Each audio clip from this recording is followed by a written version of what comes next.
안녕하세요. 박덕규입니다. 한국사 교과서의 역사의 왜곡 15가지. 오늘은 5번째 시간입니다. 자, 신시개천의 정신인 홍익인간을 삭제한다 라는 것인데요. 홍익인간 하면 어떤 생각이 드나요?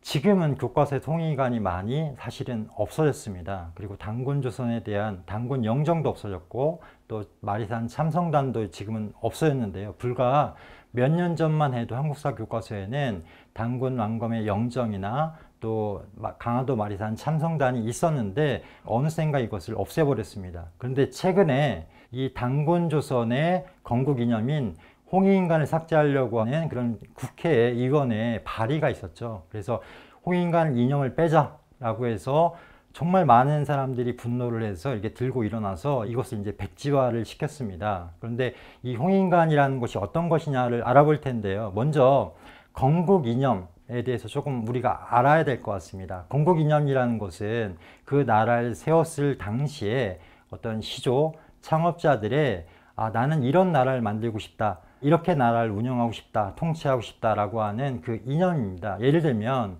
고구려의 광개토 대왕 비문을 보면 고주몽 성제, 그러니까 고구려를 세웠던 시조 고주몽의 유훈, 돌아가실 때의 가르침이 있습니다. 그게 뭐냐? 이도여치다 라고 되어 있습니다. 이도여치, 도로서 세상을 다스려라, 진리로서 세상을 다스려라, 자연의 이치, 만물의 이치로서 세상을 다스려라 라는 게 바로 고주몽 성제의 유훈입니다. 처음 듣죠. 이렇게 모든 창업자들은, 시조들은 어떤 후손들에게, 자손들에게 남겨준 역사의 교훈이 있습니다. 그게 바로 건국 이념인데요. 이 건국 이념의 맥락들이 사실은 많이 끊기게 됩니다. 예를 들면 삼국시대가 끝나고 나서 고려가 건국이 될 때 우리나라는 조금 안 좋은 습관이 있었어요. 뭐냐면 단재 신철 선생은 조선삼국사에서 그 전 왕조, 그 이전에 있었던 어떤 역사를 부정을 자꾸 하는 그런 나쁜 습관이 있다. 그래서 예를 들면 그 조선시대의 유명한 학자죠. 태계 선생에게 이 고려시대 때 뭐 원효나 의상의 어떤 정신 개념을 물어보면 대답을 못할 것이다. 또 마찬가지로 원효나 의상에게 소도나 나얼이라고 하는 그 고조선 시대의 그런 정신 문화를 물어보면 또 마찬가지로 이해를 못할 것이다 라고 이제 통탄을 했습니다. 이게 뭐냐? 역사 사상의 맥락이 단절되었기 때문이다 라고 해서 이런 맥락의 단절 때문에 어떻게 과거로 돌아가서 연구할, 역사를 알고 싶은 그런 동기가 생기겠는가 라고 이렇게 한탄을 했는데요. 우리의 그 학계에 그런 고질적인 문제가 있습니다. 뭐냐면 이 식민사 또는 중화 4대 사관을 그대로 어떻게 보면 계승을 하고 있기 때문에 우리 역사를 부정하는 그런 내용이 있는데, 이 대한민국 국회에서 이 동북아 역사 지도라는 것을 문제점을 비판하고 이것을 이제 사업에 대한 어떤 지원을 중단하는 그런 결정을 내리게 되는데요. 그 당시에 이제 역사학계에서 나와서 이 동북아 역사 지도에 대해서 이제 변명을 하는 대목이 나옵니다. 근데 거기에 대해서 국회의원이 굉장히 날카롭게 질문을 하는 영상이 있어요. 한번 영상을 보고 오겠습니다. 그 학계가 어떤 학계인지에 대해서는 논란이 생길 수 있을 것 같아요. 소위 우리가 말하는 주류 사학계, 또 좀 더 광범위하게 하면 식민사관이 이어져 왔다는 그 주류 사학계, 이런 지적이 나올 것 같은데 지금 시간이 없어서 그러는데요.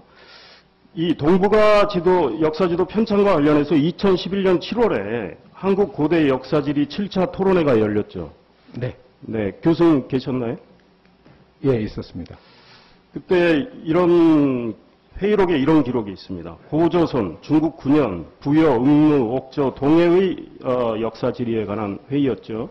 네, 그렇습니다. 거기서 동아시아 문화지도를 제시해서 고조선의 특별성을 약화시키자.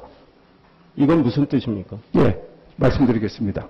그 회의에서 저는 고조선이 동아시아 전체의 문화 속에서 객관적으로, 보편적으로 파악되어야 된다는 취지의 말씀을 드렸습니다.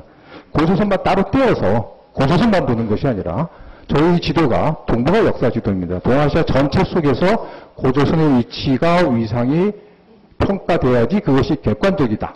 그거 고조선의 위상이 높아질 수 있다. 그런 취지의 말씀을 그거를 드렸습니다. 부연 설명으로 분명히 하셨습니까? 아니면 지금 제가 질문을 드리니까 지금 말씀하시는 겁니까? 아닙니다. 듣기에 따라서는 예. 아까 말대로 우리 민족의 1분만 더 주십시오. 민족의 자긍심을 유지하면서 지금 역사 연구를 하고 계신다고 했는데 듣기에 따라서는 지금 배치되는 그 의도성이 보여지는 것 같아요. 아닙니다. 네. 그럼 분명히 제가 양식껏 말씀드리고 아마 그때 서기가 뭐 정리하는 과정이 좀 길게 그런 취지로서 말씀을 드렸습니다. 그런데 이런 말씀을 해놓고 나서 이런 지도가 나오니까 당연히 문제가 되는 거죠. 그 다음에 하나 더 여쭤보겠습니다. 보면 학자가 이런 얘기를 하죠. 동북아 역사에서 단군의 위상을 약화시키자. 그 말은 뭐겠습니까? 단군 조선의 의미를 약화시키자. 그런 말이 공공연하게 이게 떠돌게 되는 것입니다. 그러니까 당연히 홍익인간이라고 하는 건국이념, 실제로는 단군 조선의 건국이념이 아니라 신시배달의 건국이념입니다. 그 신시배달의 건국이념이 이전 시간에 말씀드린 것처럼 4대 사관에 의해서 단군 조선의 건국이념으로 이렇게 바뀌게 된 것입니다. 그래서 이런 문제점이 있다. 그래서 이 한국사 교과서에 우리 민족의 시작인 어떤 신시배달 그리고 단군 조선의 건국 이념을 없애는 쪽으로 지금 잘못하면 가게 생겼다라는 걸 말씀을 드리면서 마치겠습니다. 감사합니다.